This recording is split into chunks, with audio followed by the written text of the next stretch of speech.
I sit here and I can say today, given what's going on, I support Israel. No buts, no ifs, unequivocally.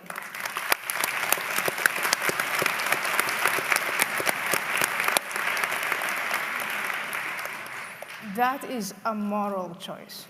And it is based on the story of the civilization that I adopted. And the civilization that I adopted, Western civilization, is threatened with a story from the civilization that I left.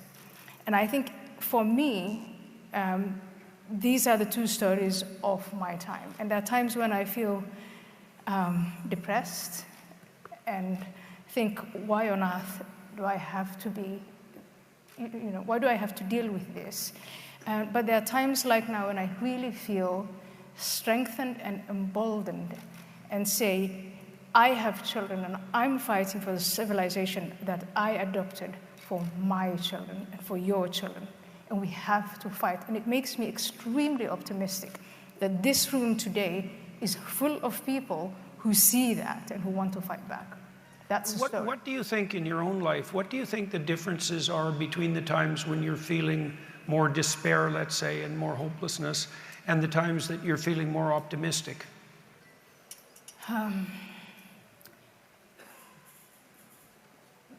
The hopelessness for me comes when people make excuses for evil.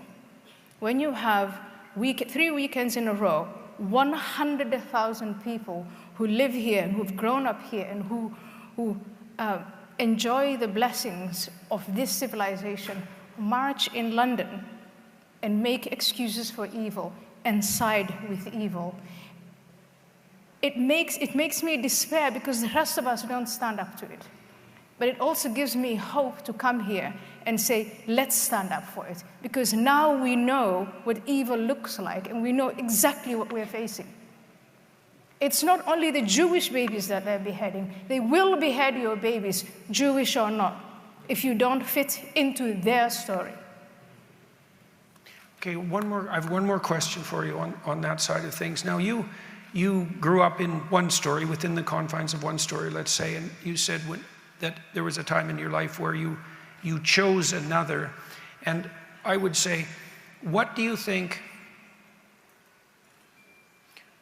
why did you make the decision that you did make to value the latter story, the Western story that you identified with? Why did you make that decision?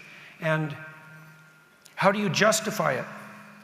It was very easy to make the decision because it's a Western story, and Western civilization is a story that cherishes life, that goes to great lengths to preserve life. The story I left was a story that cherishes death. My life as a woman meant nothing. I was a thing, to be traded, to be used, and then to be discarded. And once I found out the differences, I adopted this story that is all about the preservation of life, not only for people in the West, but all human life. That's the story of the West. That's the story that's not told.